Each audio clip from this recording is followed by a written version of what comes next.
Friends, तो एक बार फिर से मैं आप सभी के लिए यूपीएससी, आईएएस और वनडे एग्ज़ाम में जितने भी क्वेश्चन पूछे जाते हैं, इतिहास, भूगोल या फिर यूँ कहें कि जीके के जितने भी क्वेश्चन होते हैं, मैं फिर से आप सभी के लिए ये लेकर हाजिर हूँ। तो चलिए शुरू करते हैं और देखते हैं क्या है आज का पहला क्वेश्चन हमारा।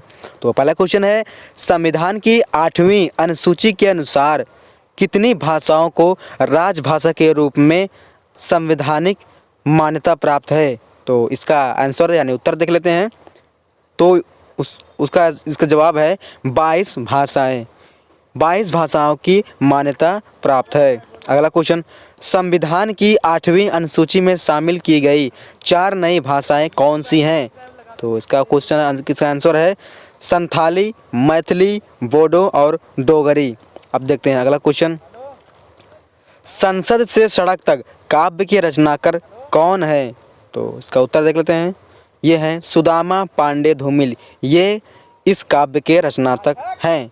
अगला, संस्कृत से सर्वाधिक प्रभावित द्रविड़ भाषा कौन सी है? तो इसका जवाब है तेलुगु। आगे, संस्कृति के 4 अध्याय किसकी रचना है?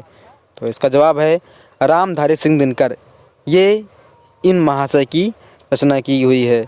अगला, सखी वे मुझसे कह कर जाते, इस पंक्ति में रचयिता कौन है? तो इसका जवाब है मैथिली शरण गुप्त। अगला क्वेश्चन, सबसे पहले अपनी आत्मकथा हिंदी में किसने लिखी?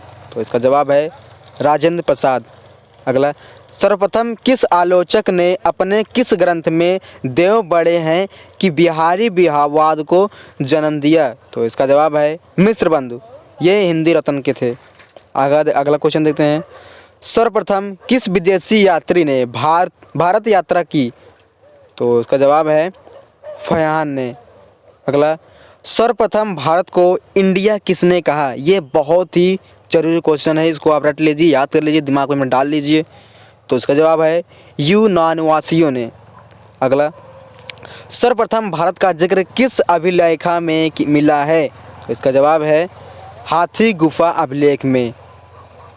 अगला, सांच बराबर तप नहीं, झूठ बराबर पाप, इस पंक्ति के रचयिता कौन है? तो इसका सही जवाब है कबीरदास जी। अगला, साहित्यकार अज्ञेय जी का पूरा नाम क्या है? तो उनका पूरा नाम है सच्चिदानंद हीरानंद वत्स्यायन अज्ञेय। अगला, सिंधु सभ्यता के लोग किस क्षेत्र के निवासी थे? तो इसका जवाब है भूमध्यसागरी। अगला, सिकंदर का सेनापति कौन था? तो इसका जवाब है सेल्यूकस निकेटर। अगला, सिकंदर किसका शिष्य था? तो इसका जवाब है अरस्तु का। अगला, सिद्धों की उद्धृत रचनाओं की काव्य भाषा क्या है? तो इसका जवाब है देश भाषा मिश्रित अपभ्रंश अर्थात यानी पुरानी हिंदी। अगला, सुंदर परम किशोर व्यंक्रम चंचल नयन विशाल कर मुरली सिर मोर पंख पीताम्बर उर बरमाल, ये पंक्ति किस रचनाकार की है? तो इसका सही जवाब है सूरदास। अगला, सुभाषितवली के लेखक कौन है? तो इसका जवाब है मयूर।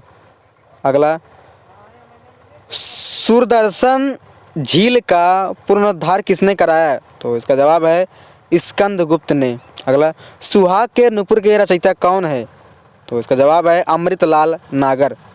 अगला, सूरदास के गुरु कौन थे? तो इनका जवाब है बलभट्टाचार्य या बाल भट्टाचार्य, ये भी बोल सकते हैं आप, या वल्लभाचार्य। अगला, तुलसीदास का वह कौन सा ग्रंथ है जिसमें ज्योतिषी का वर्णन किया गया है? तो इसका जवाब है रामाज्ञ प्रश्नावली। अगला, तुलसीदास ने अपनी रचनाओं में किसका वर्णन किया है? तो इसका जवाब है राम। अगला क्वेश्चन देखते हैं, तोड़ती पत्थर कविता के कवि कौन हैं? तो इसका जवाब है सूर्यकांत त्रिपाठी निराला जी। अगला, त्यागपत्र उपन्यास किसकी रचना है? तो इसका सही जवाब है जैनेन्द्र कुमार। अगला, ये दोबारा आ गया क्वेश्चन, छोड़ते हैं इसको। दरवाजे से चंडालगढ़ी की तरफ नज़र दौड़ाने पर एक अद्भुत दृश्य दिखाई देता है, इस पंक्ति के रचनाकार कौन है? तो इसका जवाब है राहुल संकीर्तन्य या सकृत्यायन। अगला, रामचरितमानस में प्रधान रस के रूप में किस रस को मान्यता मिली है? तो इसका जवाब है भक्ति रस। आगे बढ़ते हैं, दुख ही जीवन की कथा रही, क्या कहूँ आज जो नहीं कही, इस पंक्ति के रचयिता का क्या नाम है?